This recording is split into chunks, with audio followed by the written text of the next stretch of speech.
We're going to talk about March Blog Madness. Talk We're going to talk about the Radio. level of healing from betrayal trauma and finding your self-love. Because I found that this was near and dear to my heart. It almost made me really cry. And I really wanted to speak to the ladies and men who are going through a level of relationship trauma, betrayal trauma, or some level in depth of you've been through something and you've loved somebody and they may not love you back. Or a combination of you've been with people for a very long time, things change, and the relationship fall apart. And when we talk about a level and layer of getting yourself back and finding your self-love, it is not easy to do, especially after you've been through some level and layer of some type of trauma. And it changes you. It changes your outlook on life, and it changes who you are personally, professionally, and then physically and emotionally. And a lot of people are taking this subject matter about Derek Jackson and his wife. And here's the thing. I don't have much to say about that because I look at it like this. If I was in her shoes, I would want my privacy. I would want a level and layer of people respecting me and the privacy of my marriage, even though it may or may not be falling apart. And how a person handles their marriage sets the tone of what's going to happen further.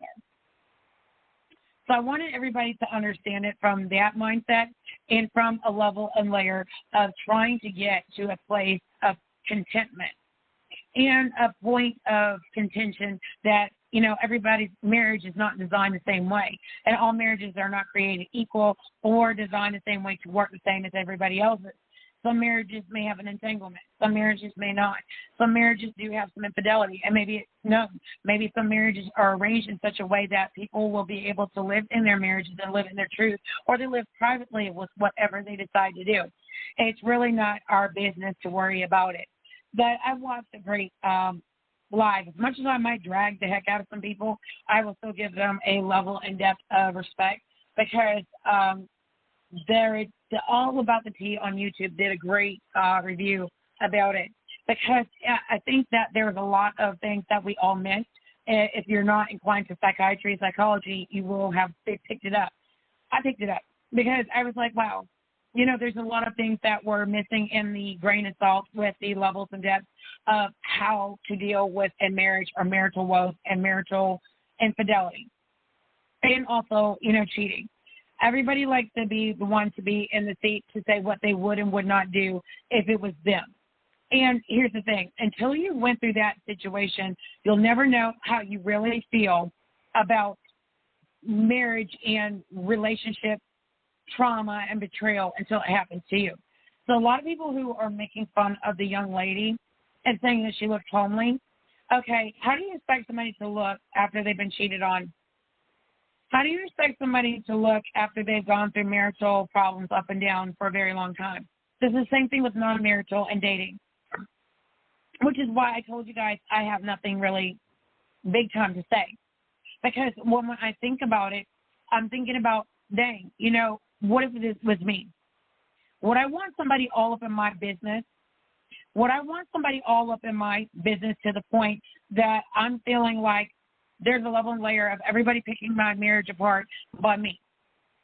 So before we get started in the nitty-gritty and nuts and bolts about coping with levels of stress and conflict resolution skills, and then on top of that, a level of betrayal trauma recovery, we're going to talk about all of this because that's part of the subject, and I want you guys to understand how it goes in with marriage. Because I told you guys I wanted to have a deep conversation about a level and layer about marital problems and relationships and dating and relationship counseling and things like that. And as a life coach, wellness coach, divorce coach, health coach, and a relationship coach, I want you guys to understand that this is one of the key areas that I work with. And I want people to understand why I chose a level of relationship counseling, divorce counseling, and things like that as a chosen niche. I have been through levels and layers of relationships that were ups and downs for a number of years, and some of them were traumatic, and some of them were betraying, and some of them I'm still recovering from. But I learned how to separate my personal from my profession, and as a life coach, wellness coach, health coach, divorce coach, and business brander, and as well as a mentor, I want people to understand that when I picked up this niche, it's because it hit close to home. And I didn't have a lot of people to really give me the good advice that I really needed or that shoulder to cry on. So here's the thing. People always say, well, why put the people in your business? Why go to see them folks?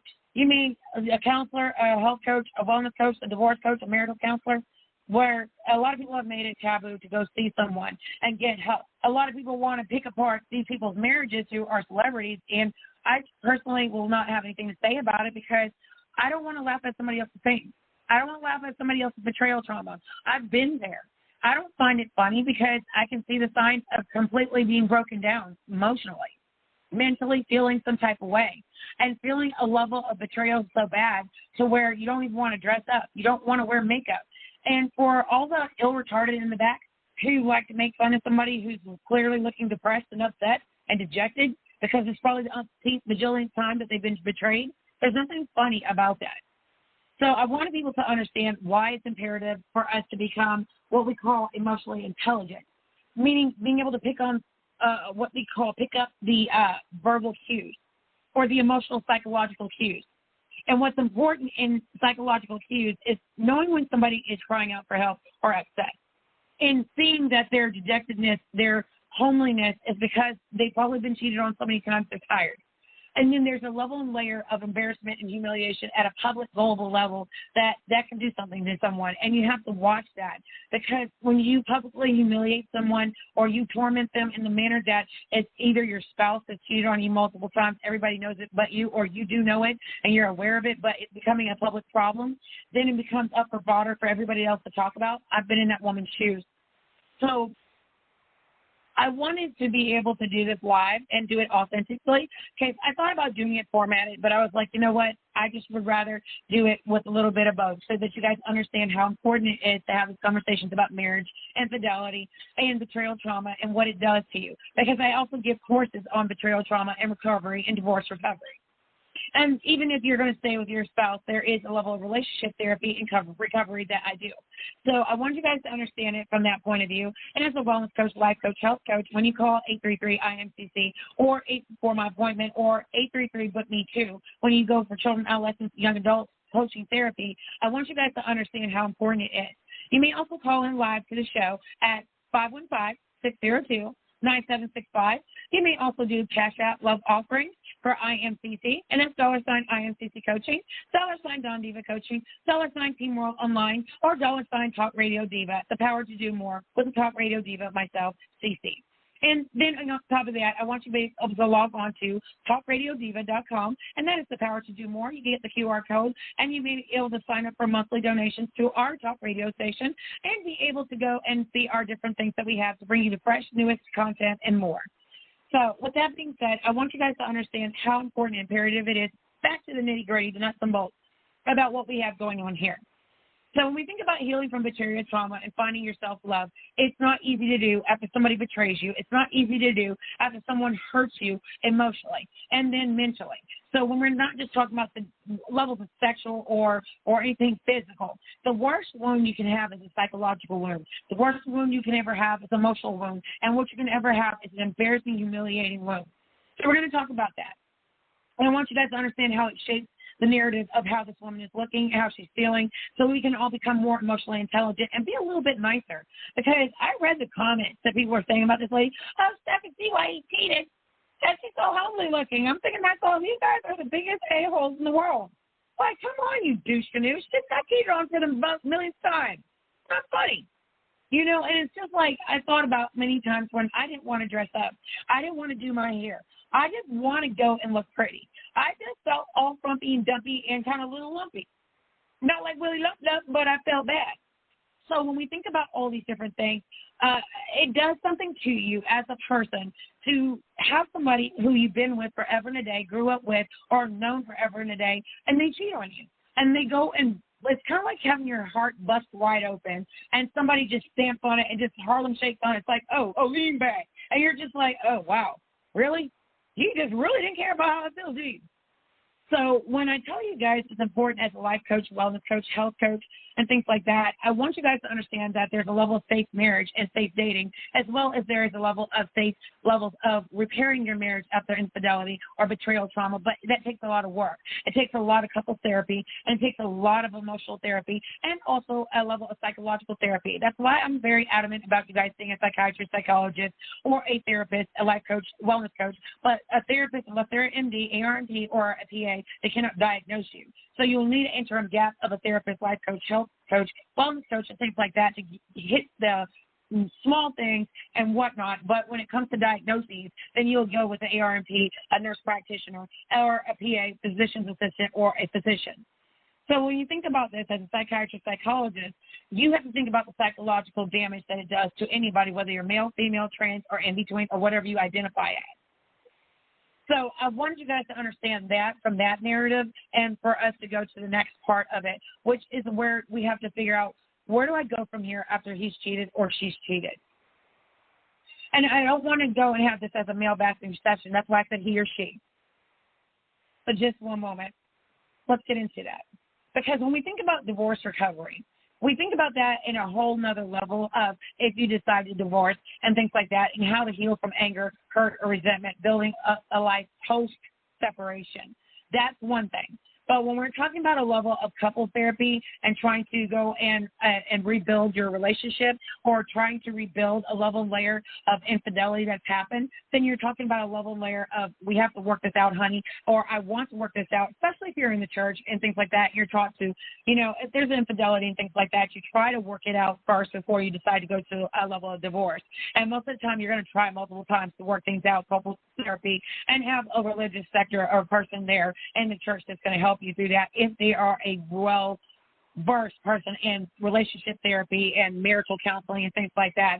So when I tell you it's highly recommended when you have a multiple level layer of betrayal and trauma to go see a certified therapist or a life coach or something like that on top of seeing a psychiatrist, psychologist, or specialist in that area, because there may be underlying trauma on top of that that's being added on there. And if you can't recognize the signs of somebody breaking down, then some of you guys are not emotionally intelligent, because to see a woman look so dejected and so defeated, and to see the level of emptiness in her eyes, there's no brightness, no light in her eyes, that's a level of being beat down so bad because it's happened one too many times. We just don't know it. Or we can assume allegedly that it might have happened more than one time. I've been there. I've been that woman where there is no light in your eyes. You feel dead inside and you look dead inside. And a person will sit there and look at you like, what's wrong with you, man? You look like you've been through it. And with that being said, that's what I meant by emotional intelligence. So let's talk about betrayal trauma.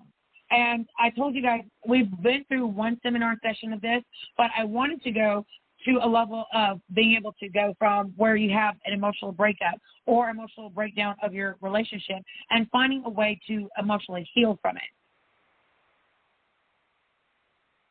So I want you guys to understand that from this level of the modules that I have for my course, I want you guys to understand that it's important to, we talked about the psychological part. We talked about how that affects us psychologically before. So I'm going to skim over that right quick, and then we're going to go into the actual nitty-gritty and nuts and bolts part. Oh, my God. My machine like that. Too good.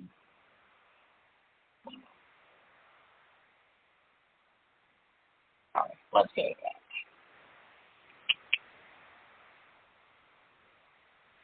And what I want you guys to understand in the course is it teaches us how to heal from a breakdown or breakup of our marriage or relationship, and healing from the hurts that happened to us, or how to leave our relationship intact, mentally safe, emotionally safe, and then on top of that, finding joy again and self-love again. And then how to let go of our losses and things like that.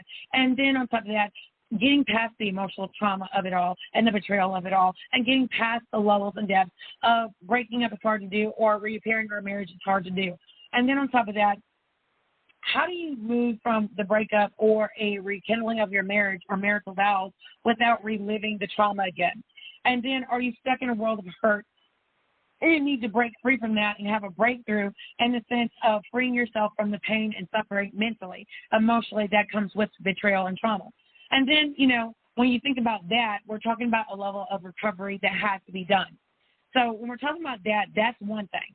But when we're talking about another layer of healing, top secrets to healing from betrayal or after betrayal, that's another level, a layer of work. And that's inner work that has to be done. And when I tell you guys that it's not easy to do, we're talking about the secret Krabby Patty sauce to there's no way around it. Betrayals hurt. So when you think about it, whenever you've been betrayed by someone, or whenever you've been betrayed by someone, whether it's a spouse, a friend, it's difficult to recover. And when we think about this, the good news is, however, after things are done and whatnot, you have to figure out to help speed up the level of recovery so you can move on from it. and then with your life and your life daily things that you do. Now, if you're a wife and mother, and we've all been either common law wife, a whole wife, or a whole fiance, and been in a living situation where either kids are involved, kids are not involved, or a level of marital things that are going on, and or if you are preparing to be married and you have some life-changing event that and they're altering your route to getting married to that person, it can come to a level of you have to be able to move forward regardless of, in spite of, and look forward to a brighter future. So when we think about this, we think about strategies that can help, but we need to understand the trauma itself and understand what caused it and what has caused that layer of feeling violated, and recognize the betrayal. Because here's a strategy, and this is a Krabby Patty secret sauce chart to getting your heart back from being broken.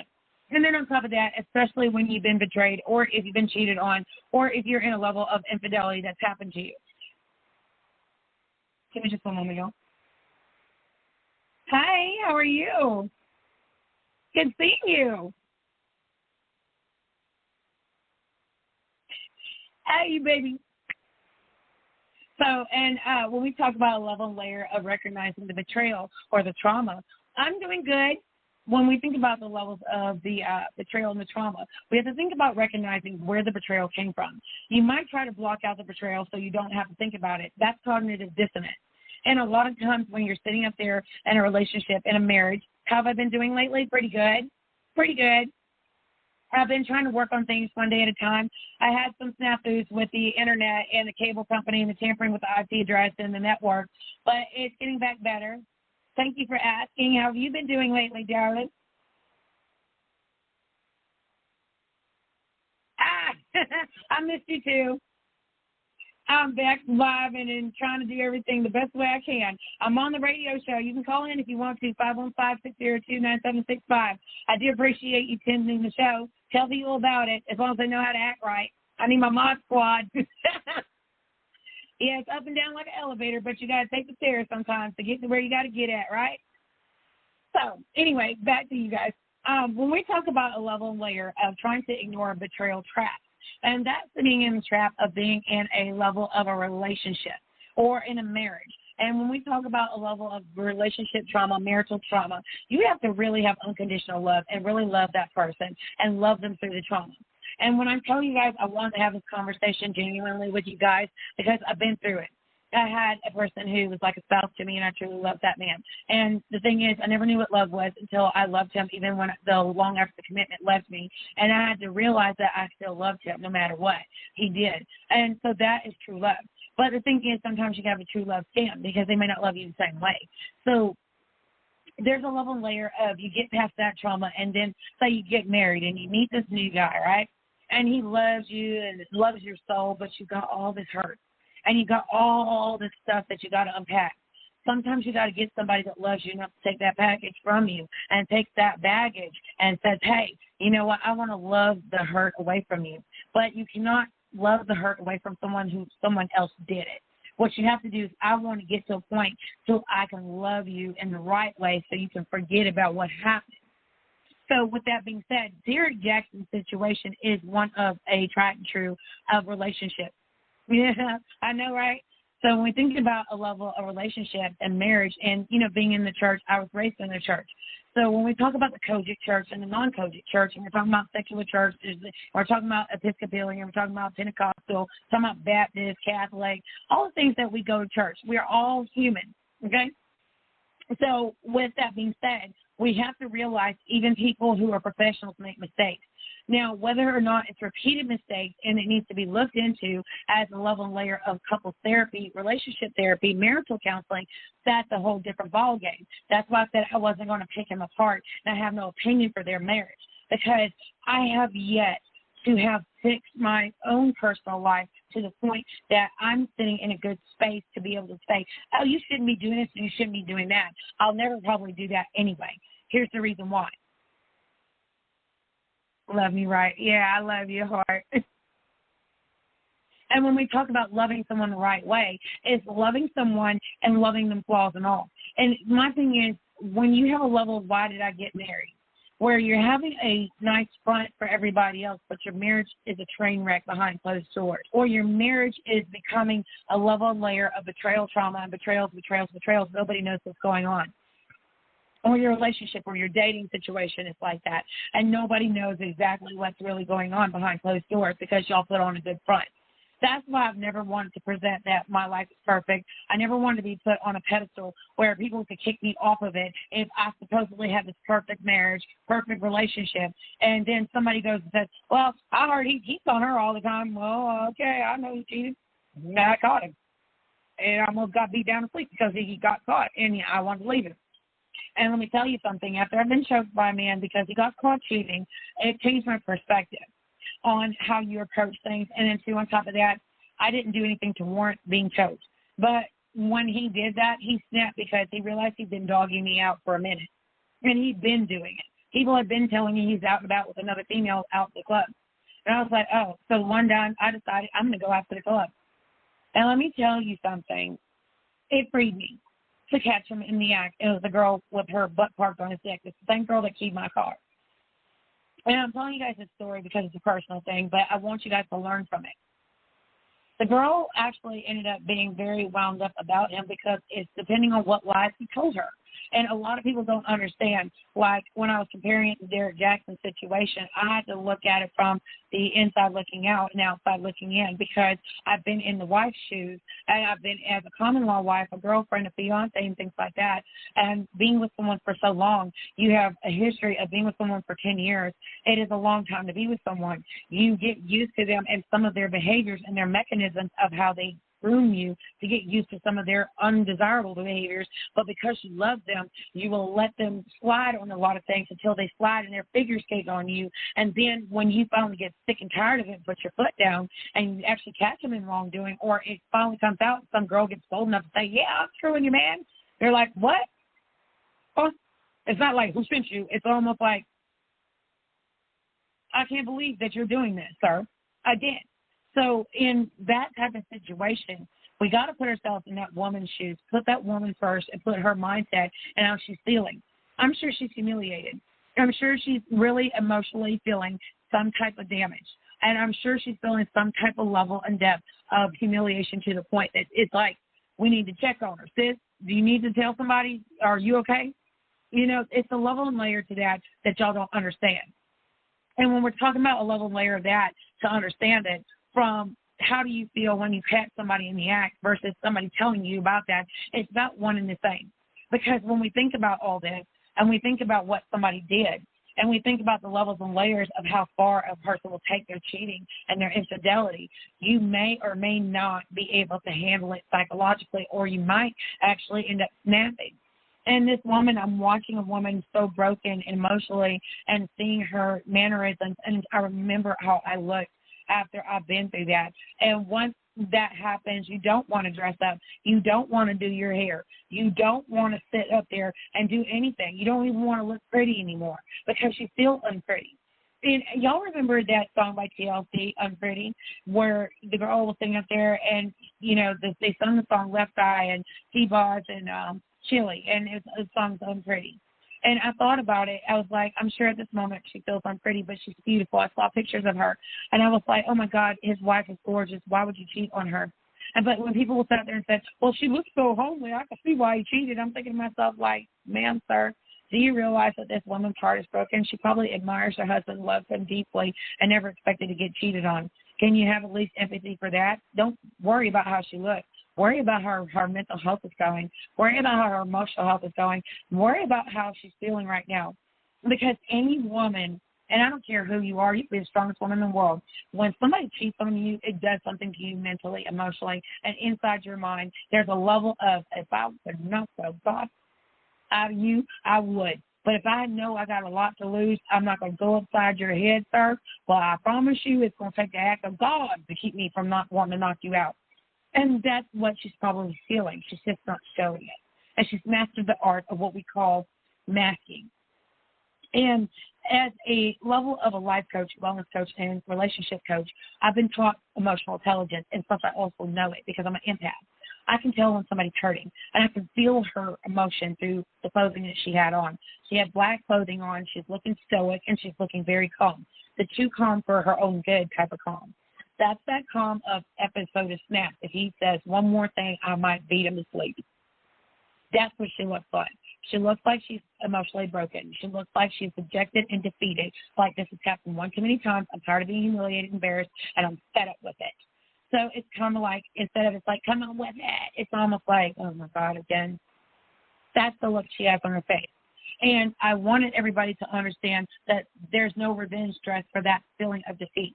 There is no revenge makeover that's going to make you feel better. There is no level of, return of the Mac that's going to make you feel better, especially when you love that person, especially if it's your husband. So a lot of people don't think about that when they're making comments or saying something about someone. So I had to have empathy with this woman, and I wanted to have empathy for her because nobody had any empathy for me when I went through it. And when I tell you that you have to recognize the betrayal to get to a point of recovery, and you have to get to a point of being able to cope with the fact that somebody really violated the sanctity or the bounds of your marriage or your relationship, there's a level of layer of it's healthier to accept the betrayal and deal with it than suppress it, because you get to that eerie calm, that unhealthy calm, that calm that's like, okay, dude, you better sleep with one eye open. She might F you up for real. And it's not that she's trying to, but she might if you push her one more good time. One good time, bruh. You're skating on thin ice with this one. It's one of those moments where you better hope she's not, Adrian, with you, because you've done it one too many times and allegedly. So when we're talking about this in my sense of how I've been through it, and I'm turning this around as a health coach, a life coach, a divorce coach, a wellness coach, certified, I want you guys to understand what that means. It means that it's important to address the issues to learn how to manage them so you don't end up at first 48 or snap. Then you have to learn to move past the betrayal, especially if you have to take action to help heal yourself or cope, or learn how to deal with the infidelities behind closed doors if you can. But in this instance, this is a level of online social media humiliation, embarrassment. I've been through it. That is a whole nother level and layer of hurt. That is that level of hurt that goes deep in your bones, and it hurts you. It hurts you so badly to the point, like when I got kicked in my hip. After I told this man, I don't want to be with you, and he choked me. And it's non-fatal, but it could have been fatal. If he had strangled me another 3 minutes, I would have been dead. And when I tell you he was on me because I didn't want to deal with his crap anymore, we've been together off and on for so long, I was like, you know what, I'm done. He jumped on me so fast. I mean, he has me in my stomach, and he is on me, and he's strangling me. And I had to fight him off. I remember my eyes rolling back in the back of my head because he was depleting me of oxygen, and I still have problems swallowing because of what he did. And when I tell you that 2 days later, I went to the hospital because I couldn't move, and I had a family member that checked on me and was like, what's wrong with you? Why are you limping? I was like, well, we got into it, and he choked me. Okay, why do you have bruises? And I was like, because he strangled me, and then he put his hands on me. And they actually took pictures. There were physical pictures of his handprint on my neck. And then on top of that, the handprint on my arm. And when I tell you why I have the tattoos, it's to cover up a lot of the damages from his nails and things like that. And then literally I had bruising. And every time I look at my arm, I see a different view from the tattoo that I got. Because at that point in time, I felt like I was dying. And I don't want to cry about it because it's hard. And when I tell you that when you never believe that somebody will get mad because they're wrong and they're trying to punish you for cheating, and that they humiliate you in the manner that they do it, there's a level and layer of empathy I have for Derek Jackson's wife, because I know how she feels. Because right now, they've got to figure out what they're going to do with their marriage and their brand. I'm hoping their marriage is still going to be able to be worked out. If it cannot, if it's an unhealthy marriage, then get out of it. But there's a level and layer that the wife needs to take the front seat in relationships to really help her husband through this infidelity, and sit down and have couples therapy and have two-party, three-party therapy, and be able to talk about this and literally talk about the breakdown of their marriage, and possibly write some informational things once they've gone through the adequate therapies that a couple should go through, especially if they're going through something public like this, and if they're planning on still staying together, because I'm all about marriage and re-evaluating your marriage at some point in time and reinventing the wheel. And with Derek Jackson, there's a level and layer of, I don't want to browbeat him and be like, I hate men, or on a I hate men kick, because that's not what it is. I'm pro-marriage and pro levels of fix your marriage if you can, because marriage is a bond and a sanctity that you have. But it does not mean stay in a marriage that's unhealthy or emotionally draining you. So there needs to be levels and layers of having private conversations that they need to have. So as a life coach, wellness coach, health coach, divorce coach, and relationship coach, and a marital coach, there's a level and layer, and also an entrepreneurial coach for small business, large business, and large level businesses and things like that for mentoring. I want you guys to understand that even brands go through it. There is a time and place for everything. And the thing is, I don't think it was easy for their brand to take this hit. I don't think it was easy for their brand to actually have it revealed that their life is not so perfect. It's not so peachy keen.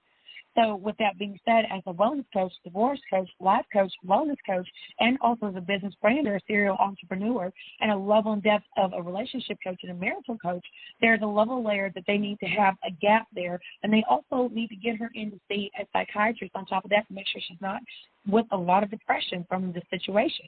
And there's a level and layer of he needs to see a psychiatrist to figure out what is his infidelity problem. Because there may be some underlying things with him that he needs to be seen for. And we don't know. It doesn't mean he's nuts or anything like that, but to make sure that whatever that's causing him to go out there and cheat, he needs to address those issues with a counselor outside of just a counselor, but a psychiatrist, to make sure he's not dealing with narcissism, sociopathy, anything like that, or a level of anything outside of that. So with that being said, when we talk about mental health, we also have to talk about relationship health. We need to talk about mental health in relationships and marriage. We need to talk about the level of forgiving yourself and others. We need to talk about the level of forgiveness is crucial to healing. It does not mean you have to forgive the person, but you forgive yourself for it happening. And then on top of that, you've got to go from a place of learning. What I mean by a place of learning is learning how to deal with everything that happened to you. And emotionally forgive someone is really all about you. If you can forgive. If you cannot forgive, then it's a place of coping. So you can get to a place of healing when you can finally get to the point that you don't want to remind them, like, you cheated, beep. You know, it could be something that happens and you're cooking in the kitchen, and then all of a sudden, something reminds you of some crap that he did, and then you're ready to get into an argument because, oh, well, you cheated. Or it's vice versa with a male and it's a woman, and he's like, well, you cheated on me, and this, that, and the other, and you can't keep going through this toxic cycle. So when we think about this, it's not about the person who betrayed you. You're the one who benefits the most from that strategy, okay? And then the person who doesn't even need to know. So that means that you don't even have to tell that person you forgive them, but in your mind, you have to say, I'm going to forgive you from a place of forgiving myself for actually trusting you and you betraying me, versus I forgive you, because if I don't really forgive you, I'm not going to tell you I'm going to forgive you, and I'm not forgiving that. You just have to cope with the fact that I don't forgive the betrayal, but I forgive myself for allowing myself to trust you enough to betray me. So when we think about that, the other person does not have to know how you really truly feel, but you have to do the work that's required. And forgive yourself your past mistakes or your inability to see the red flags or the signs of your marriage already in the toilet. So when we think about that, a person who's betrayed you does not see that because they're doing the betrayal. And I want you guys to understand that, because a lot of people don't get what I just said. A person who has betrayed you does not see the betrayal from their point, from only their depth of perception, but they don't see it from your point of view, or what they call point of view either. Because at the end of the day, avoid using betrayal as revenge. Because if you use that as a stimuli, as a strategy to cope, that's a bad, unhealthy coping mechanism. You'll find that you'll be thinking about betraying the person who hurt you, or doing something to hurt and harm them in the manner of, I'm going to cheat back, or I'm going to do something to hurt them or humiliate them back. So what you have to do is rise up and rise above it. It's easier said than done, because let me tell you something, baby. Even as a health coach, wellness coach, divorce coach, life coach, wellness coach, and also a marital coach, there's a level of we're all human, and there's a point in us where hell will get in us, and we'll feel a moment of, you know what, I should pay your life, you know, and it's at that moment that you have to decide, I'm not going to pay you back for what you did. I'm going to let God handle you for you and your actions. And I'm going to let, instead of me putting my mouth on you or my hands on you, what I'm going to do is let God handle you. That's where you have to go from that place. Because if you don't, you'll find yourself in a reactionary or reactive syndrome, and being at a point of either anxiety or some depression, or in a stage of grief. And what I see in this woman, Derek Jackson's wife, is she's in a stage of grief. That stoic grief, like this happened again. The defeated grief, the type of grief that's so guttural and it's so inside of you that you can't even say words. There's not even words to explain that type of hurt. All you can do is sit there and look shell-shocked like, really? Again? And all you can do is just look at him like, if I wasn't your wife, I'd put you in the dirt. And it doesn't mean that she really wants to do it, but it's a level and layer of, you've done this so many times, and if he does it again, she might end up going upside his head. And if literally she needs to have some intervention, it's a family member to sit back with her and talk to her about getting some relationship therapy, coaching, and things like that, and then a level and layer of psychiatric therapy to make sure she's good. Because I'm concerned with her as a girlfriend and a past girlfriend and as a fiance and as a common law wife and as being almost like a wife in a household with someone is a level and layer of feeling hurt to the point that you can't even find the words to explain, or you're so mad that you're calm. That so mad that you're calm is not healthy, because it's somewhere deep inside of you that you want to scream on top of a mountain, and it's that blood-curdling scream. And she's at the point of stoic, so he needs to tread lightly. And then on top of that, for the sake of the children, don't fake it to make it. Y'all got to really get into therapy. That would be my suggestion. Because in the sense of it benefits the person to be able to start unpacking everything that's uncomfortable for them, and also a level and layer of finding out, how do I go from here? How do I work this out from here? And how do I find a way to channel this energy without going upside your head, sir? Hi. How are you, baby? And when we're talking about a level and layer of trying to find a way to deal with it without wanting to go to, you cheated on me again? You don't want to get to domestic violence. I don't condone it. Here's why. I've been through domestic violence, and I wasn't the one who was the aggressor. I was the one who aggressed against. And when I tell you it does something to you psychologically, it does. Because when verbal violence happens, or physical violence happens, or a combination of both, it beats you down, it wears you down. That dead look in her face is that look of, you've done this so many times, and I'm tired of hearing your mouth. I'm tired of hearing you tell me I'm sorry, and I'm tired of you always doing this, and I'm always looking like the fool. And so, I hear you. Thank you. I'm glad you're listening. Thank you. And when I tell you guys how hard it is to deal with that without wanting to be reactionary, it is not easy. I will tell you something. I have to master the majesty of being calm. Because when you're dealing with someone who doesn't see a problem with their behaviors, including infidelity or habitual levels of cheating, whether it's emotional, whether it's online, whether it's offline, there's a level and layer of finding a majesty of being calm, or you'll flip out, or you'll finally react one day and just go in on them. And you don't want to get to the point that you let it fester. And what I'm hoping is not happening with Derek Jackson's wife is I'm hoping it's not festering with her. I'm hoping she's not so stoically quiet that she's ready to beat his behind down to sleep. And I'm hoping that's not the case. And I see that she's posting religious things and things like that because she's in the church real heavy. So when we think about the Kojic church, and it's another thing we're going to get into layers of church and levels and layers of what we call Christian levels of therapy. And when you have your pastoral team who sits down with you and talks to you about marriage and things like that. And one thing I hate about the church, where we need to have this conversation about that the next session, which is where the church tries to tell you, well, that's your husband. You're supposed to stay with a man even if he does you dirty. No, I don't, ma'am. Sir, first lady, get your husband in here because what you're telling me is not right. You can choose to stay with your husband after infidelity. You can choose to stay with your wife after infidelity if you choose to. But the grooming part of this is not to groom someone into accepting habitual behavior. So when we think about pastoral care and we're thinking about levels of in the church, and as a person who's been in the church, raised in the church and things like that, Jesus, the blood of Jesus, all that stuff, and, Pastor, thank you, all of that. Bruh, I'm going to tell you right now, I was raised with a grandma that was married to her husband till he died, because death do his part. Not no fatal vow, fatal attraction, fatal obsession, none of that. So I was raised with a grandmother who was married to her husband to death do his part. He was military, First World War veteran. She was his second wife. And let me tell you something, he loved her all the way down to her socks. He loved her putting between her legs to her butt. And one thing about my granddaddy, he loved her. There was a level of love so deep within them that whatever they went through, they stayed together. But that's the old school levels of marriage, and we're going to have this conversation about marriages and marriages versus now. A lot of people don't know what it means to work out a marriage past a level of infidelity. A lot of people don't know what it means to work out a marriage past or a relationship past infidelity. Sometimes infidelities can either make or break your marriage or relationship, or they can tear it completely totally apart, or it can reframe who you are as a person, and it depends on what the damage is. That's why I said recovering from betrayal trauma or marital betrayal trauma or relationship trauma.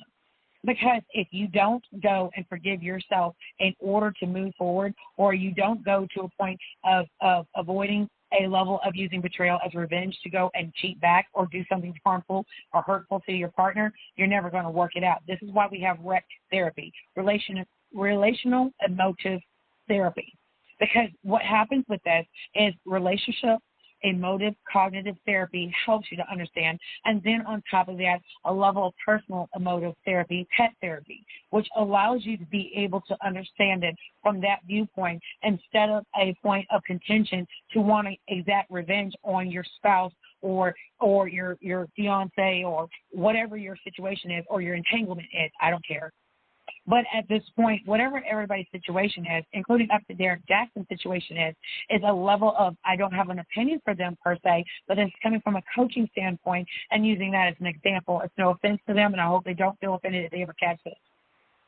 So with that being said, you have to think about who hurt you. Is it the marriage that hurt you or the infidelity that hurt you? And then on top of that, is it your spouse hurting you or you accepting what your spouse is doing and it's finally come to a point that it's taken a head of he's hurting me so much and I'm allowing it? So when we think about all of this and we think about, are you tempted to seek revenge? Are you tempted to look at what they did to hurt you, to hurt them back even more than they've hurt you? Then you're adding a layer of BS on this pyramid of butt hurt, emotional hurt, behavioral hurt, and mental hurt. Okay? So when we got this whole pie of emotional hurt, behavioral things that are going on, mental health and emotional health and behavioral health, and you're thinking about this at the peak of this is infidelity, what happens? That pyramid's going to fall apart on the foundation of bricks that was laid in the beginning. So it means that if your foundation wasn't solid from the beginning of your marriage or your relationship, then you're going to have to solidify it somewhere in between the relationship or the marriage. And you're going to have to figure out, am I checking out of this marriage or am I staying? So with that being said, the type of thought process is dangerous if you decide to go for the revenge route, because you're not usually hurting the person who's hurt you. Because if they're cheating on you multiple times, or they're cheating on you at least 1 to 2 to 3 to 4 times, or if it's a habitual serial cheater, there is a level layer of something wrong with them, not you. So then you have to go through the personal levels of therapy to make sure that it's not you and it's really them. So with that being said, I want you guys to understand, we've got to accept this couple situation, but not have an opinion for it, but go from a place of learning. And then when we think about this, we cannot get to a place of healing if we're going to stay in the hurt. And I want you guys to understand why. Y'all have seen me go through a level and layer of trauma recovery and a journey that has been so deep and so hard, because y'all have watched me be humiliated by several people, provoked and gaslit by several people, and emotionally traumatized by a lot of people on and offline. Y'all have watched me rebuild my brand in real time. Y'all have watched me go through a level of anger and reactive abuse syndrome from levels and layers of years of degradation, levels of humiliation, cruelty, vicious cruelty, emotional cruelty, to the point that there's a level of layer of beep, beep, beep, you got me messed up, beep, beep, beep. I had to finally stop because it was affecting my health. And the only person who is really angry is the person who's being hurt, not the person who's doing the hurting, because hurt people hurt people. Broken people hurt people. And when we think about this, and there's something that was said, imagine hurting the person who was sent there to heal you. So your person who was sent there to heal you could have been your wife. The person who was sent there to heal you could have been your husband. And you have to make sure it's not vice versa, that you're not already dealing with hurt and pain, and then when you're dealing with somebody who's intent on inflicting pain and hurt and harm. So when we think about all these things, the thought process is dangerous to seek revenge. That's why. Then we think about it simply adds more negativity to your life, your marriage, your relationship, or your dating life.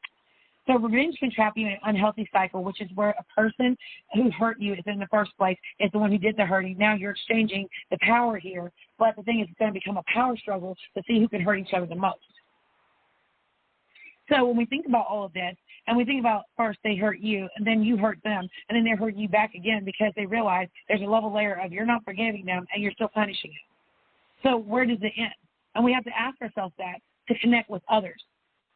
Here's why. Sometimes you have to have a third party. Here's why you have a divorce coach, a health coach, a life coach, and a wellness coach all wrapped up in one, who's going to be able to help you on top of a psychiatrist, psychologist, or a specialist in my field of study, where I'm going to school to be a psychiatrist, forensic psychiatrist, psychologist, so that I'll be in a specialty, be able to diagnose, treat, and also do therapy. So you'll be with me longer than just a couple of weeks to a couple of months or a year. You'll be with me for at least 2 years and working on different plans and things like that. So when we think about this, after I graduate college and everything else, again, and get my MD license and things like that as a pathologist and forensic psychiatrist, there's a level and layer of learning these different masteries of this and taking that person who comes into my office and they're sitting up there like, CC, I booked an appointment at IMCC Coaching or Don Diva Coaching or TeamWell.online for my family, and I need some help. Okay, well, why are you here? Well, my husband's cheating on me. Okay, how many times did he cheat on you, ma'am? When did this first start? How did this start? Where did this start? Where's the breakdown in your marriage? Where did you guys have this point where infidelity happened? And when they're like, oh, are you blaming me for the marriage? No, I'm asking you the questions I need to know so we can figure out where to start to help you, ma'am or sir. Because the first thing is to react to it and say, are you blaming me for my husband cheating on me? No, ma'am. I'm just asking you the questions I need to ask you. Because where can I start? Because if it was Derek Jackson and his wife, I'm going to have to ask him, Derek, when did you first start cheating on your wife? Then I have to ask the wife, when did you start accepting his cheating, and when did you first find out? Because at this point in time, are you accepting the cheating, or are you just getting to the point that you're used to it? So those are things for me to dig deeper. And when we're talking about level and layer of talking to that person, connecting with others, that therapist, that life coach, that divorce coach, that wellness coach, and then on top of that, a psychiatrist, just in case the kids are going through depression, because maybe mommy and daddy are fighting behind closed doors. Maybe mommy and daddy are going through hell right now. Maybe we don't know what's really going on. That's why I said I don't have an opinion for it. Because unless I'm sitting with them and doing this interview and talking to them, I don't know. So I assume allegedly. So when we're talking about kids added on to that, that's where Team World comes in. That's where Team World.online for children, adolescents, young adults come in. Because when you're talking about kids that are 6, 7, 8, 9, 10, 11, 12, 13, we learn in divorce therapy and coaching is that you'll get to a point that the kids begin to blame themselves. Why is daddy cheating on mommy? Or they'll start blaming mommy because they'll hear daddy say, well, you won't dress up anymore, or you look frumpy. Okay, well, mommy, why don't you dress up so daddy will stay home? That's not going to make daddy not cheat, baby. So those are things that you have to explain to a child, and that child becomes butt. And when it's righteous butthurt because they're seeing mommy and daddy fighting, or they're hearing it, or they might be seeing daddy fake it to make it that he loves mommy, and they know that mommy and daddy don't love each other anymore, or daddy is infidelity, and we heard daddy on the phone with his girlfriend. You know, those things that can happen. So once we get to that layer of hurt, and we're getting to that layer of we need to get an outside party, a third party who's not going to judge us, but who's going to sit down with us and literally go and unpack our whole marriage because it started somewhere. Then I have to ask them, Eric, do you have any childhood trauma that we need to talk about? Do you have anything in childhood that's happened to you at any point that's caused you to cheat? How was your mother and father's marriage at one point in time? Was there any infidelity in the marriage? Then you start getting into the nuts and bolts of what's going on because it sets the tone of how you conduct your marriages later. We've learned this all in divorce coaching and things like that for the certification. So I want you guys to understand this. So if we're thinking about this from the outside looking in, most of us shouldn't have anything to say about it because we don't know. But if you're a therapist or you are a life coach or wellness coach or something like that, to that nomenclature, like I have the background in human resources, we're taught to learn a level of psychology blocks 1 through 3 and up to 4, and I took all 4 blocks of that. And when we have to learn to look at people and look at them psychologically and say, hey, their body language shows a level of who has control. He's holding her hand, so he's squeezing them every time for reassurance. So that's letting us know that he's in control of this narrative, this marriage. So at this point in time, I have to ask him, Derek, do you feel like she has any control in this marriage? Are you the one who's more controlling in the marriage, or is she? There's certain things that we have to get into that will be able to go and open up the doors for the conversation. They will have to have couple therapy together, and we have to get down to what's going on with the wife versus the husband. His depth of perception about the marriage might be this way, and her depth of perception about the marriage is this way, and there's a level and layer of, okay, maybe they're both at fault for this marriage falling apart. But until you get down to the couples therapy and the relationship therapy or the divorce coaching therapy, if they're contemplating divorce, is to figure out, do I pull them back from a level of contemplating divorce, or do I need to talk to them about a level and layer of connecting with myself as a life coach, health coach, divorce coach, wellness coach, to figure out where is the unhealthy parts of their life. Plus, she's going to need life coaching on top of marital coaching, and then on top of that, divorce recovery coaching if she decides to divorce them. But the thing is, my job is to initially try to help them keep their marriage. But if there's a point that we've been in this at 6 months, 7 months, 8 months, 9 months, and I'm saying that he's determined not to work it out or she's determined not to work it out, then there's a point of, let's switch you over to divorce therapy. Because obviously this is not going to work out. Let's get you to mediation. Let's switch the kids over to Team More About Online. Let's have a conversation about what we need to be doing to offboard these kids from this relationship and this marriage because something is not working out. Or if there's a level of, let's switch the kids over to Team More About Online so that we can get them some therapy for all the betrayal trauma and trauma recovery so that we can get these kids back on track with the marriage and get you both on track on the marriage, but each one of you have your coaching sessions together and also separate. That's how I would have to talk to them. Because as a life coach, wellness coach, health coach, we learn the paradigms of coaching and how to navigate it and things like that. So when we think about connecting with others, you may benefit from connecting with others who have been hurt or have a level of support that they can offer to you, or a level, if they're a life coach, wellness coach, health coach, or marital coach, or counselor, they'll be able to help you with that. And then on top of that, if there's levels of psychiatric, I can't diagnose just yet until I become MD, but the MD that's on board will be able to sit there and say, hey, oh, yeah, they got some major problems, and she looks like she's depressed. She looks clinically depressed. We need to put her on antidepressants, and we need to make sure that she's on anti-anxiety drugs until we can get her stabilized and therapeutic, and then begin to work on her and work with the therapies and support groups for infidelity and marriage falling apart, which we'll offer there at the office. So I want you guys to understand that point of view, that removing negative people. That means including to removing yourself from social media. Y'all have seen me do a social media detox. When you're going through infidelity in a marriage or a level of breakdown in a relationship or a marriage and you really need to take time, sometimes getting off of social media is good. Sometimes it is good and suggested, especially if they're celebrities, and work on things behind closed doors unless they have a PR team that can help them to navigate what they're going to do and issue the statements together and jointly to help them be able to navigate it. And if they decide to stay together, what are you going to do with your brand? How are you guys going to take hold of that? And my suggestion as a brander and as a marketer and as a business manager, I would tell them, try to establish your brand as best you possibly can.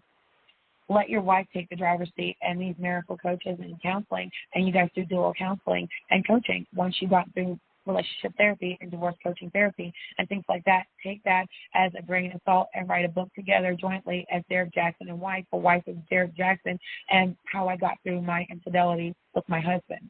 And then teach classes on that so that you can teach other women that, you know, it's not okay to be cheated on, but begin to role reversal a level of have your wife in the driver's seat for a minute. Let her talk about infidelity, and then you need to be able to take it with a grain of salt, Derek, and then sit there and support your wife and begin to support, nurture her, bring her sexy back, make her feel good about herself, and love on her soul.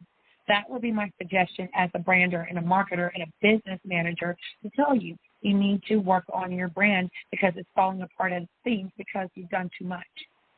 So at this point, sit down with your wife and tell her, I love you. I'm sorry I hurt you. I've done this one too many times, and it's just not fair. And I'm sorry I crossed the line this time, and I publicly humiliated you, and I'm sorry. How can we fix this? And I want us to work together as branders together at this brand. We are a united family. We are a church-going family. How can we work this out? And sit down with her and let her be in the driver's seat and negotiating her marriage package with you, Derek. That's what I would do, and I would suggest it to him. Because there's a thing of once you come to a certain level in business and once you become a certain level of celebrity, and I'm related to celebrities, that's one thing, and that's why I'm speaking on it. There's a level and layer of you want to preserve your brand if you can.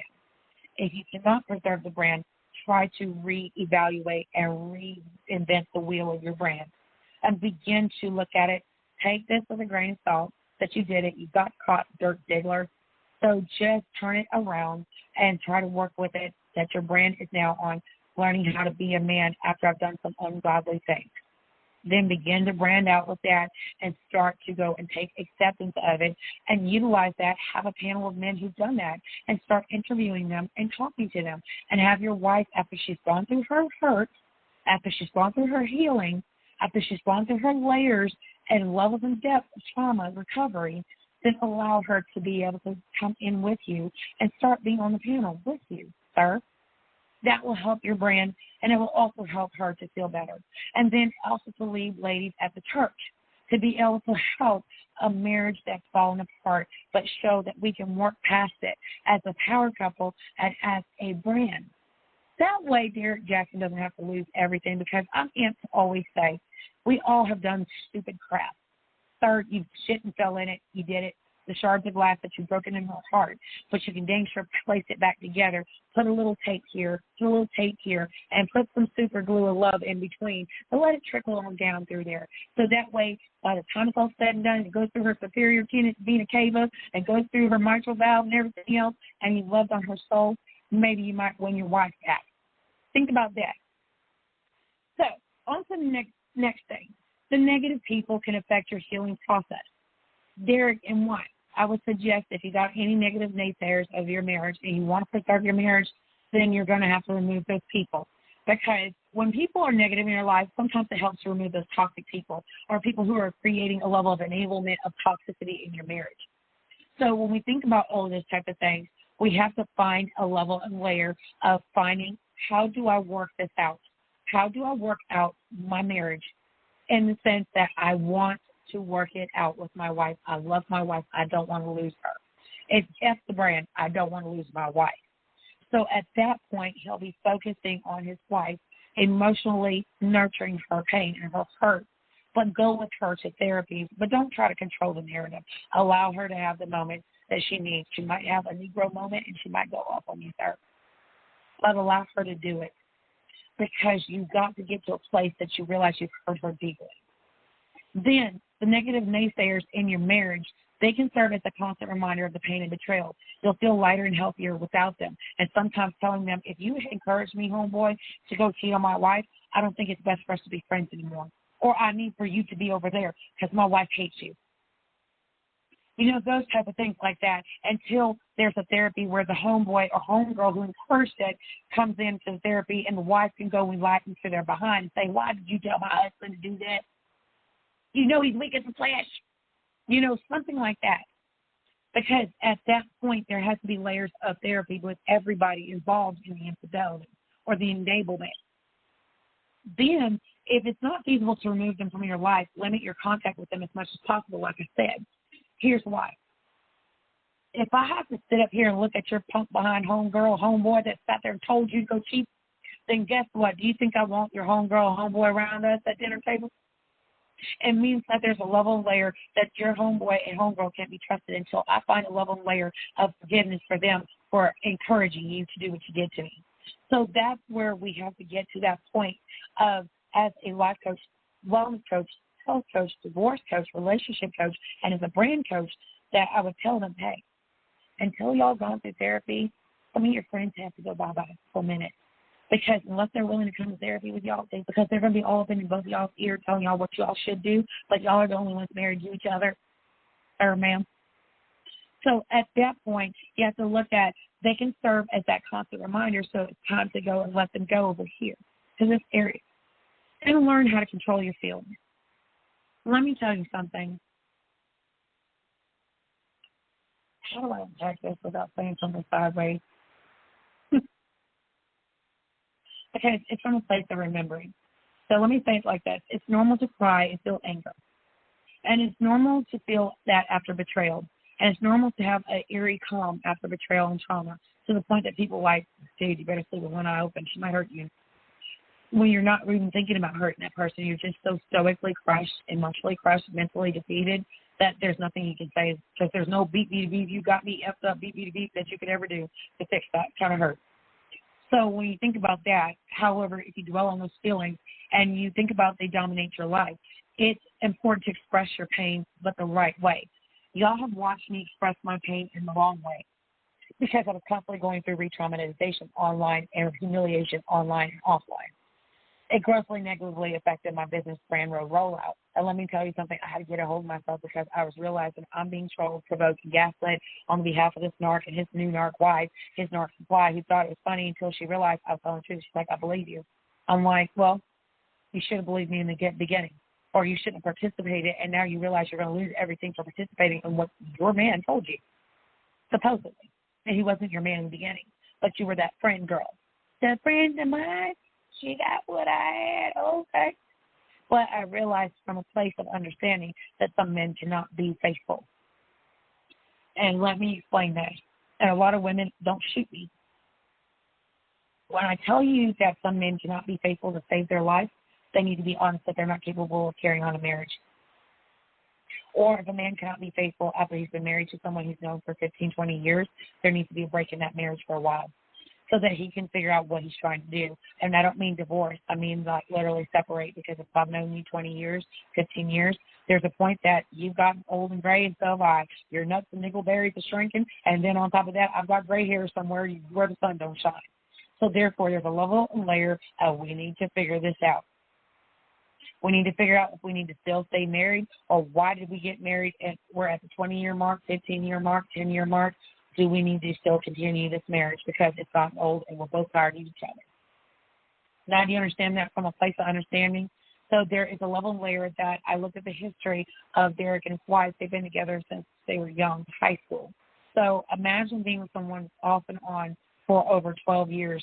And you're talking about, like, I had a 15-year off and on. We were together and off and on for that long, 15 years, and overlapping 10 years. When he wasn't married, we were together. When I was in a relationship, we were together. So there's a level and layer of 15 years of history that we've had, and we grew up together.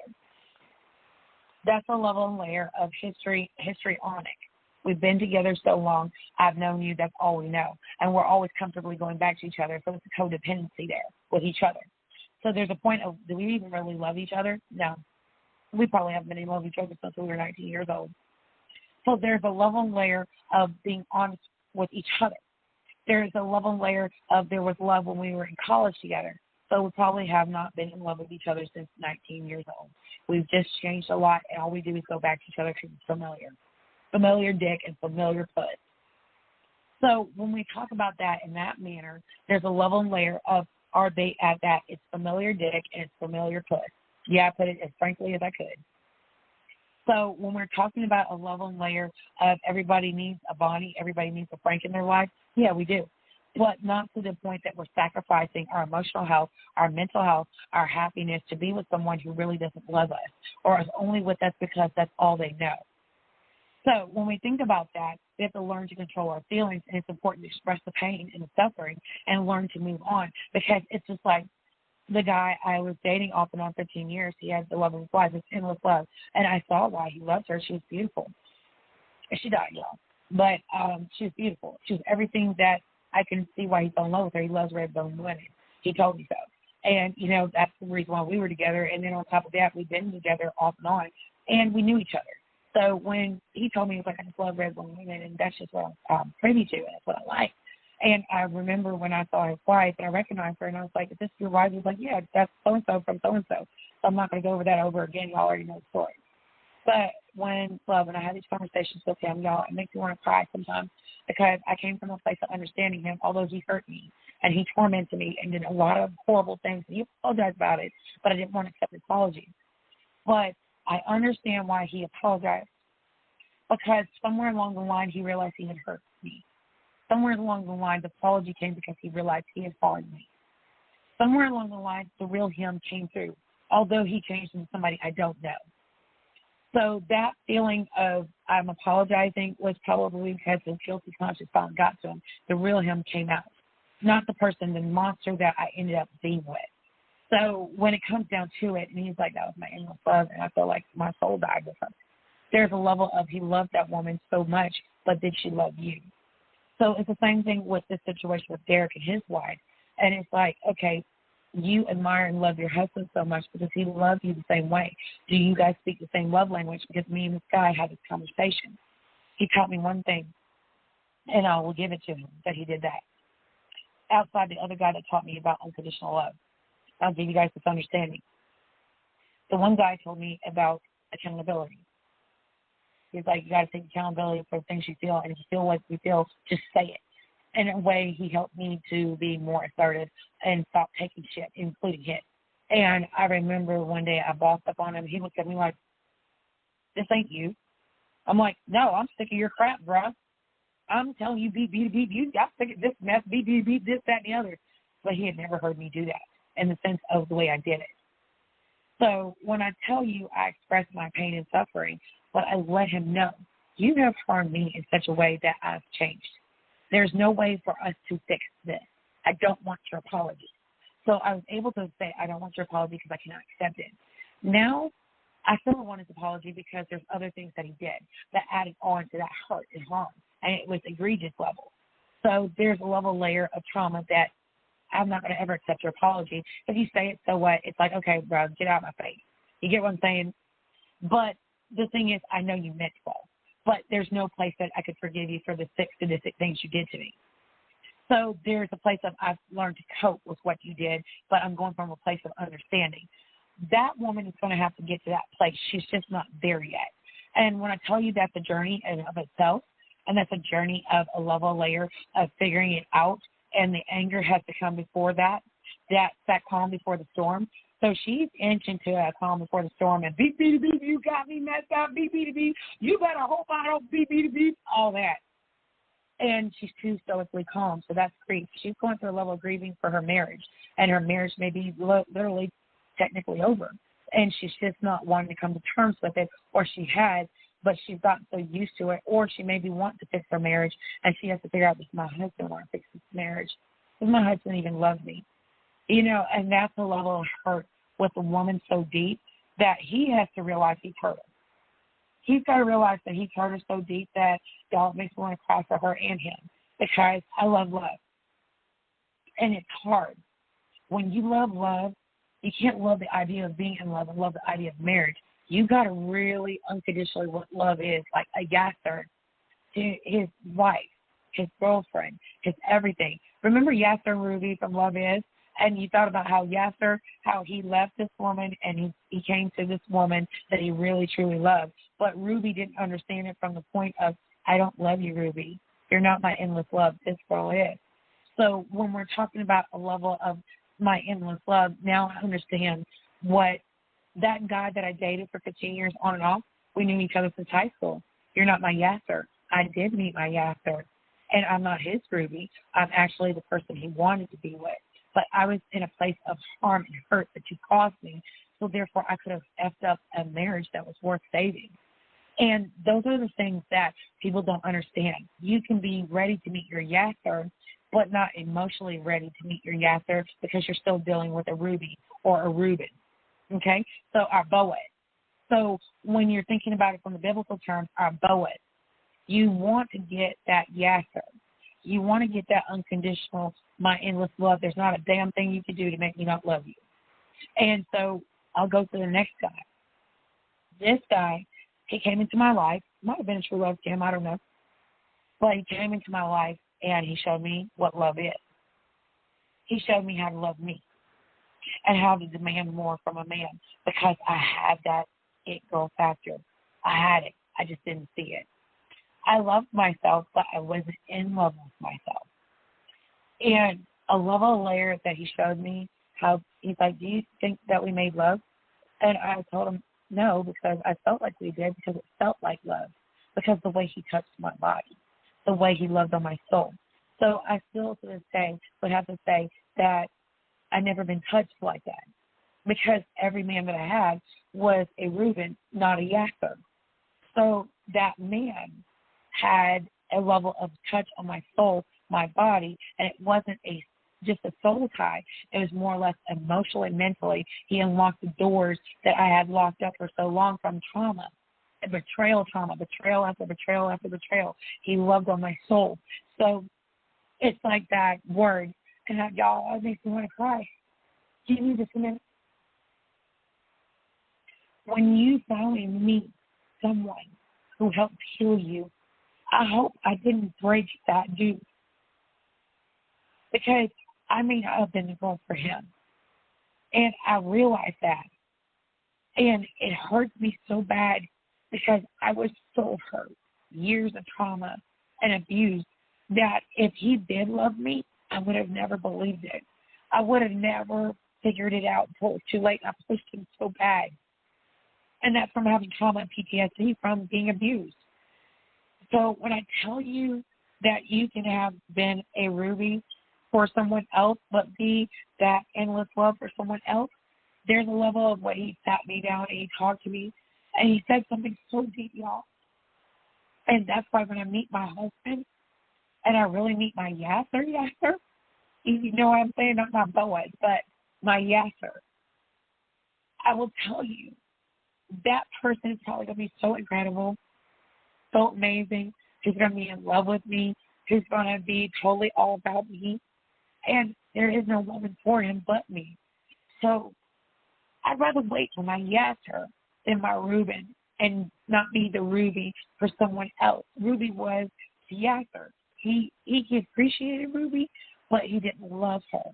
And that's kind of like what I had with my Reuben, which was the 15-year on and off. He was my Reuben, and I met my yasser. So, yeah, it's emotional because it's a lot. That's why I said I really wanted to cry for Derek and his wife, because I've been through that. I know what it feels like, because you can love so much that you ignore the signs. Sorry, y'all. That you can ignore the signs. Ignore the signs that it's not real. It's just a true love scam, or the person is not made for you. You can want to love and be loved so bad that you'll accept the negative things that they're doing that are betraying everything about you, the real you, the loving you. And so that's why we're going to get into the self-love part of it after we get to this part, because you have to have a level of self-love and a level of self-efficacy and a level of abundant love for yourself, so you heal, so you don't end up being the Ruby to someone you consider your yasser. So that's like Derek and his wife. I'm hoping that Derek's not looking at his wife as the Ruby instead of his endless love. And I'm hoping that they can rekindle and spark the flame of their marriage and be able to get past it so that she can become his endless love if that's not the case. Or if he cannot see her as his endless love, then he needs to tell her, you are my Ruby. I'm not your yasser. I just don't love you anymore like that. I don't have that love. My love is like here. I can never love you the way I love this person or whoever I was with before you or whoever I fell in love with now. And a lot of people need to be honest in marriages. When you get to that point, it's hard, and that's why I cried, y'all. And it's not easy. Because sometimes to love someone is to let them go. To love someone and truly know what love is to love them and stay there with someone else and not be selfish and keep them and keep hurting them. So this is my word to a lot of men. Never be so selfish to keep that woman and you're steady doing things to keep her as a safety net, but you don't love her. Fall in love with her after you pushed her out the door. That is a level layer of hurt that a woman will have a hard time coming back from. And this is talking to my fellows and to my ladies, the same thing. If you can't love that man 100% or you're so hurt, do not get with a yasser when you're still a Ruby. Please don't do that. Because, ladies, a lot of y'all are a whole Ruby and you have yet to be an endless love to anybody or be able to endlessly love someone the right way and speak their love language. So there's a level of mastery, ladies. All of us, hello, for all of us, ladies, that we have to learn how to literally be the endless love to someone and speak their love language before we do anything else sexually. We have to mentally love their soul before we physically love their body, because you can be a whole succubus. Ladies, yes, said it. Ladies, some of us can be a succubus to a man and suck the life out of him and suck the happiness out of him. Said it, ladies. Same thing with fellas. You fellas, some of y'all can suck the life out of a good woman and turn her into a whole Ruby when she was a whole endless love to somebody else. Yes, said it. Hear what I said, fellas. a lot of you men will soul drain the life out of a woman and then turn around and blame her for being angry and turning into a ruby instead of your endless love. Make it make sense, sir. Make it make sense. Because a lot of y'all don't understand that you have to control the physical before you do anything, and the mental comes before the physical.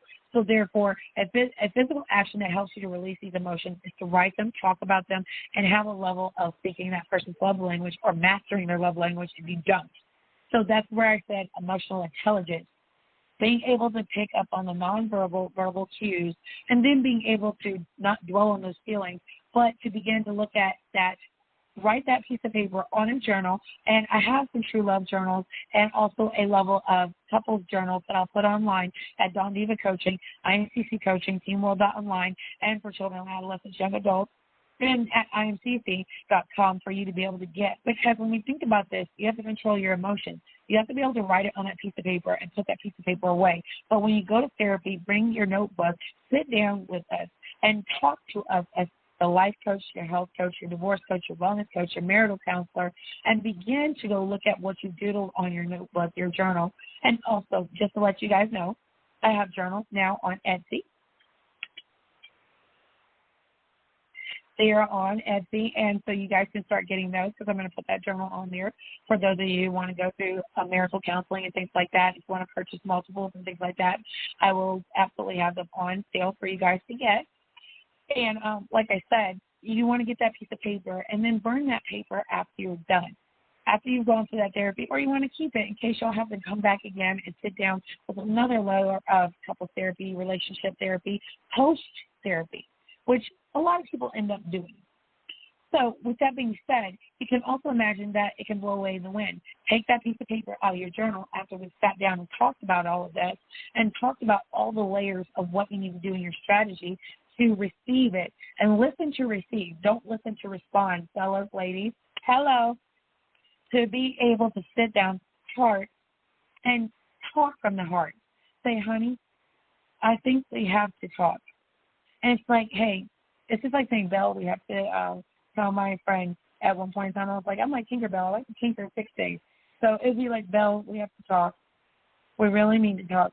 Okay, Bella, let's talk. What do you want to talk about, honey? We need to talk about a relationship. Okay, let's talk. Because at this point, Belle is going to listen to listening to what you have to say before I respond. Because at that point, the hurt and anger is gone. So Belle and her husband are going to sit down and talk and say, hey, honey, where did we fail in this marriage? I don't know. Because, what did I do that caused you to do what you did? And he says nothing. And there's a moment where I have to not respond. Because at that point, the automatic urge is to go, nuclear off. So why did you cheat? You know, and when we're thinking about this, and this is role play, role reversal. So let's role reversal, counselor hat, health coach hat, divorce coach hat, marital counselor hat. So, ma'am, what are you getting from what he said? You did nothing wrong when he cheated. I'm getting that he's an asshole. Ma'am, that's not appropriate. Okay. What do you really feel that he's saying? I don't know. Then I'll turn around and say, okay, sir, she's saying she doesn't know what you mean by that. Could you elaborate exactly what you mean by she didn't do anything but you cheated? Can you explain to her what caused you to literally step out on your marriage, your relationship, and cheat on her and hurt her in the manner that she's calling you an asshole right now, which is inappropriate? So at that point, he's going to have to dig in his mindset, his recesses of his critter brain, and figure out, why did I cheat? Because that's a good question. Why did you? Her being homely looking is not going to fix it. Her not wearing makeup or wearing some doggone old ugly ass is not going to work, sir. You need to explain that I wanted her to dress sexy. Okay, well, I got that from him. Okay, sir, ma'am. Okay, so, ma'am, when did you stop dressing up for your husband? Well, a long time ago, I had the kids. Okay, okay, how long ago was that? Okay, we had kids over 14 years ago, 15 years ago, 16 years ago. All right, so you got comfortable. Okay, ma'am, do you realize he's telling you he wants you to look sexy for him? He wants you to stop wearing granny panties to bed? He wants you to wear something like a nightie, a nice pair of open back panties? He might want you to go to Frederick to Hollywood and pick you up something, wear some nice little kitten heels and role play something. You know, and she's saying, well, we used to do that when we first got married. Okay, so you were Teabag Tammy before, you know? So then we know that there's dynamics of the marriage that changed. We're not going to say Teabag Tammy in front of them, but we're just talking here. And that's just for instance. So we're thinking that they were balls to the wall, having plenty of sex before they got married. She got comfortable with the kids, and now she's wearing bloomers and a bonnet. Okay. So she's wearing bloomers and a bonnet to bed. So, of course, is Dick Wilson? Yeah. So now we're like, okay, sir, do you feel any type of sexually attracted to your wife anymore? And, you know, that's a difficult question to ask. He might be saying no, because she looks like Marmaduke going to bed.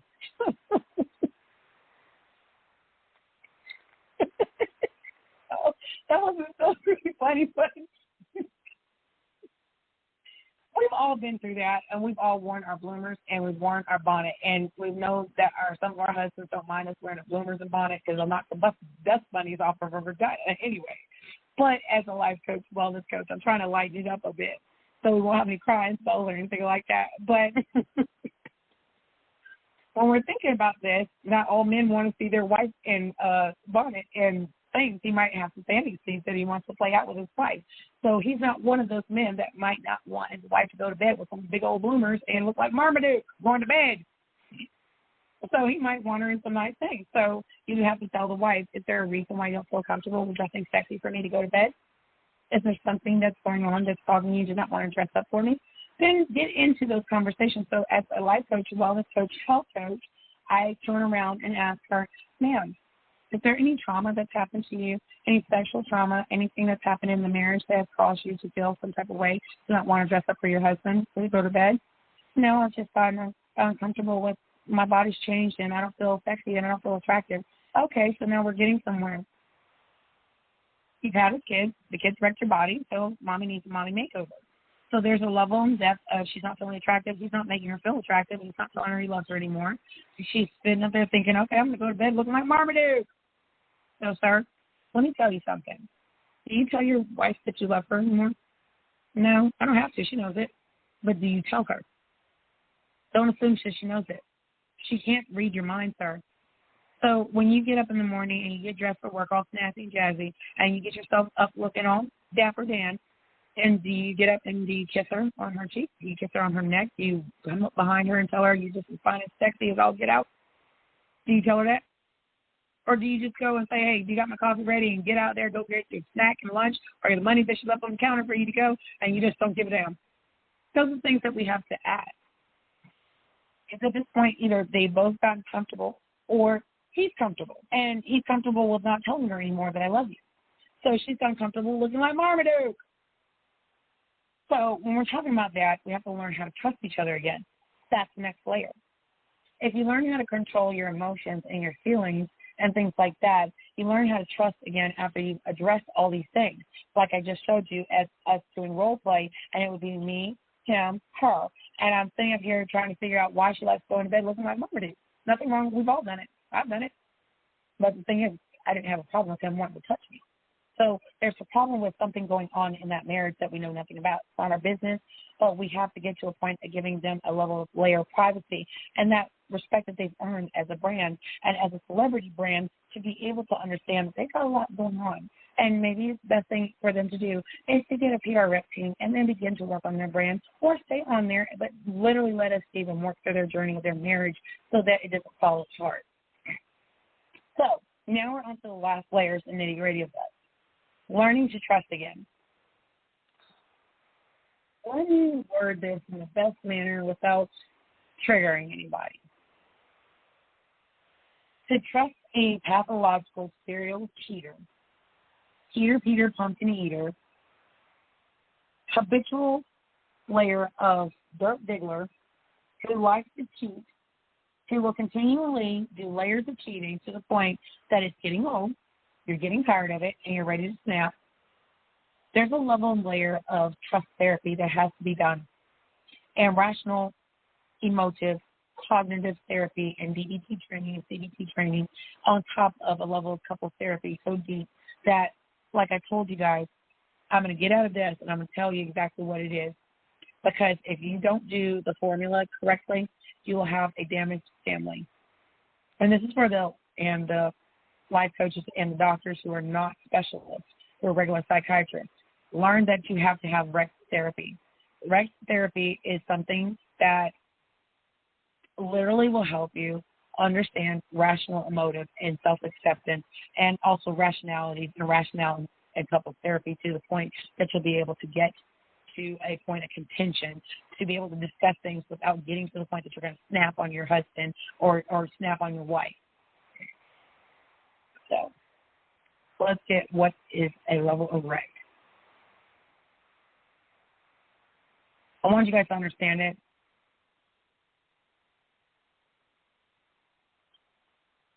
And it's a level of emotionally focusing type of therapy to help someone. And what I mean by this, cognitive. And in REC, I want you guys to understand what it is, and especially deep pentameter, but not go too deep and be too long-winded with it, because we've been on for an hour, 27 minutes, 6 seconds. It helps us to eliminate relationship disturbances. It helps us to have premeditated levels of acceptance and a level of formulating forgiveness or coping mechanisms and antidotes to hurt and anger. And then on top of that, unconditional self-acceptance and the antidote to fear and insecurity and infidelity, betrayal, trauma, and emotional hurt. And it lowers the frustration level, so that if you're at a low tolerance level and you're at that beast mode, ready to go savage mode on your husband, there's a level of building relationships and harmony and happiness. And then on top of that, a relentless level of intelligence and emotional intelligence, and giving a layer of reciprocated conversation and commitment to your coupledom, and not letting it fall apart. That's the shortest version I can give you guys without going overboard with it, because then we'll be here another 3 hours, and I don't think I want to hear my mouth that long. Yeah, I said it.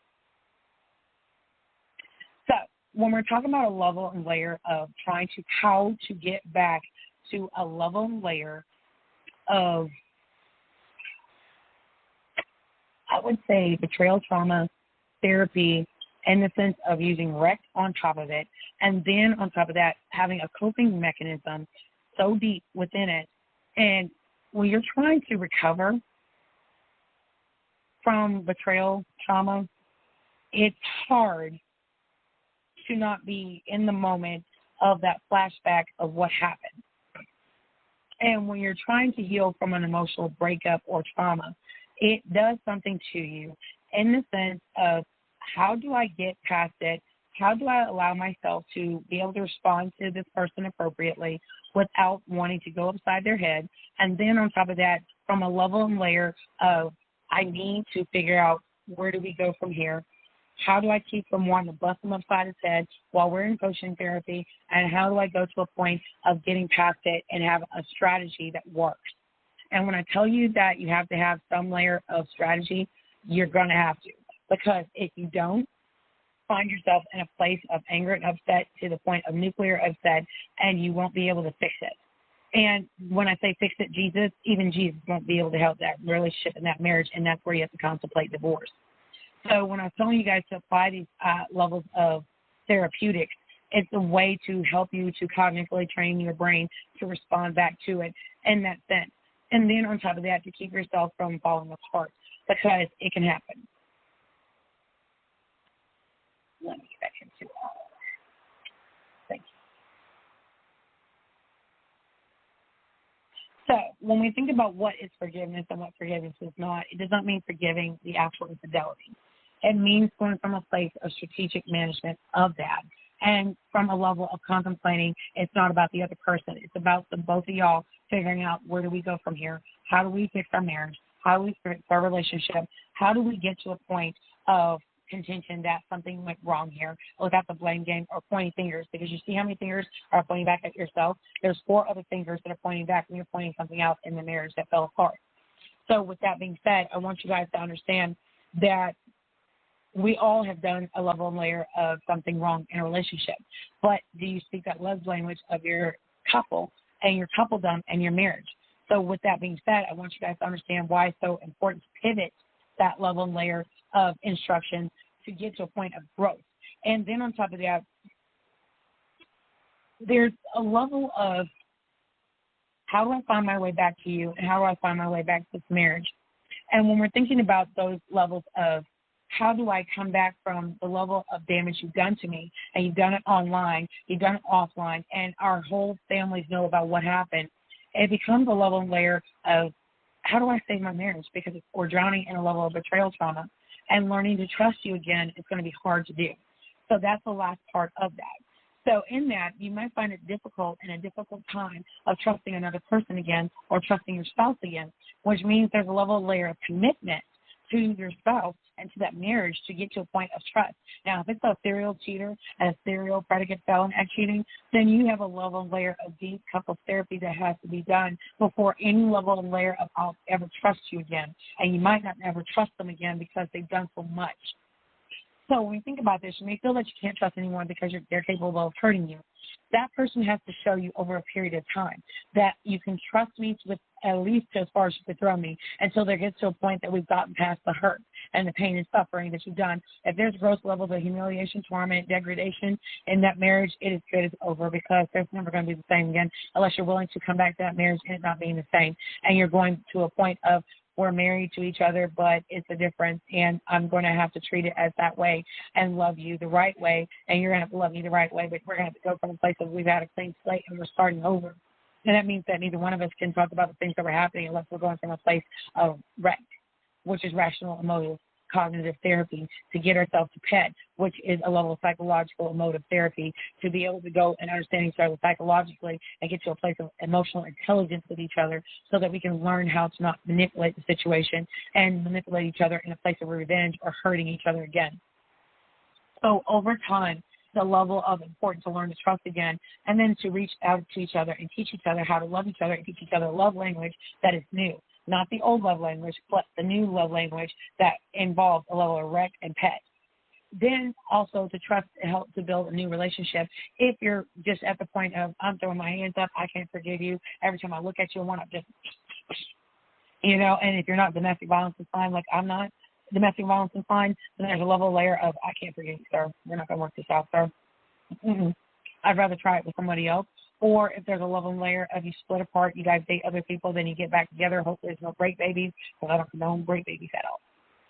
So when we're thinking about that, you have to build a new and exciting relationship at that point. And we'll talk about that in divorce recovery training, and we'll do that probably tomorrow to piggyback off of this, because there's a level and layer of, do I divorce my husband long enough for us to separate, long enough for us to get to a point that we actually love each other and miss each other again, and we can get to a point to where we can get to therapy and get to the point that we can get to a point of contention that we love each other enough to that we just can't live without each other. Then there's a level layer of, yes, we can work this out. Maybe we can see a life coach, wellness coach, health coach, divorce coach, wellness coach, and things like that, and get our kids into that therapy, or do it separate. And while y'all are separated, doing the therapy separate, and then come together after the trial separation, say to yourself, okay, you know what?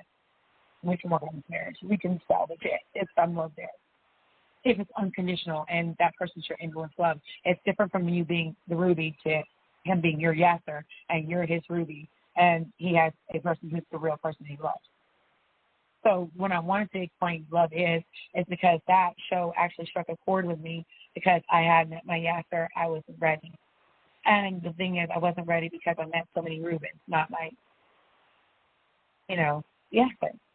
So I finally learned what love is through someone who's my Frank, and I was his aunt to his Frank. So every person needs a Bonnie, and I was his Bonnie to his Frank, and he was my Frank. So when we think about all of that, you have to trust, and you have to be able to build a new, exciting relationship. And sometimes you can get a Yasser who's a Frank mixed in one, can be the best husband you can ever have. But sometimes you got to let go of that Reuben to get to your Yasser and your real true Frank. So when you think about past betrayals, they don't have to control your mind and your emotions, but in the beginning, it will. So there's a level layer of psychological therapy and intervention that has to be done in order to get to a place of therapeutic so you can get the therapeutics and get the right therapies. So taking action to help heal yourself, or if you can't heal, if it's too much trauma like it's been with me, there's a level layer of coping and resilience and finding a level of post-traumatic growth so that one day I can get to a point of forgiveness and heal 100%.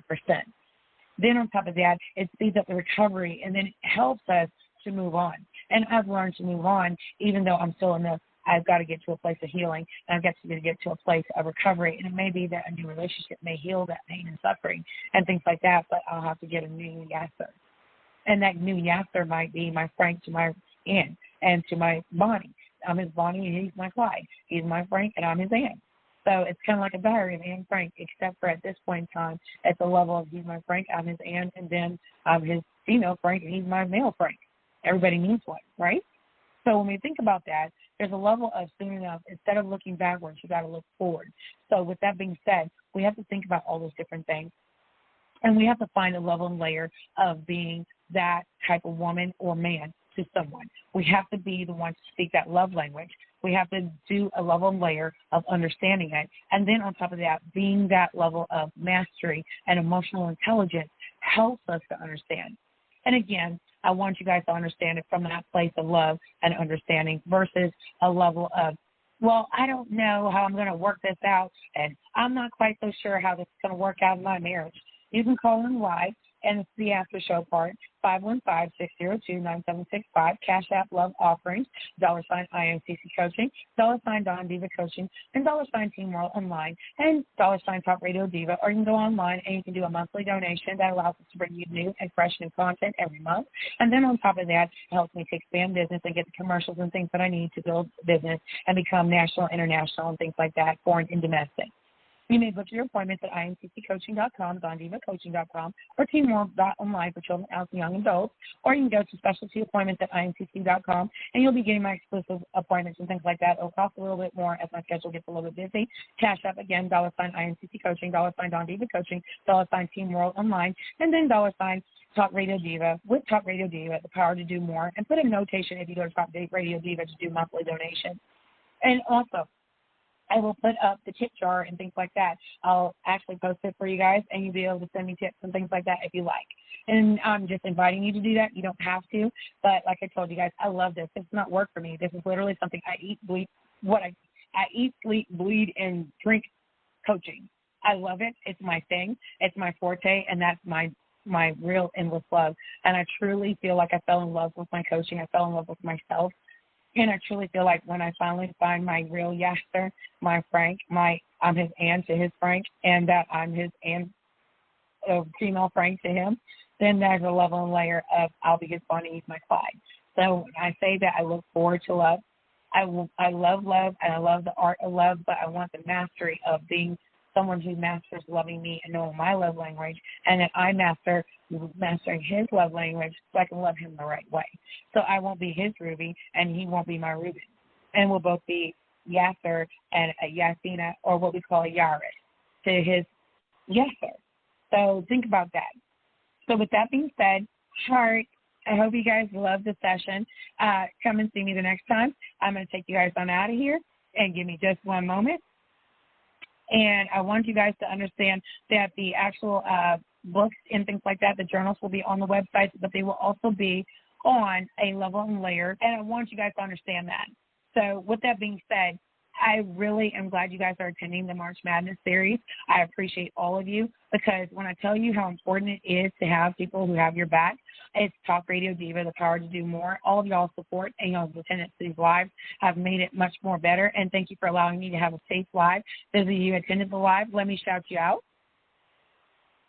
Just a moment. That was Mr. Wilkins. And then on top of that, Mr. 313, what's good? What it do, boo?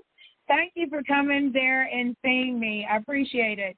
So any of you who are on Facebook, continue to follow Don Diva Coaching, IMCC Coaching, and then on top of that, follow a level and depth of Team World Online, and then on top of that, follow us on Twitter and on Pinterest, and as well as Facebook pages and groups, and join the groups. So with that being said, let me take y'all on out of there, and as always, see you next time.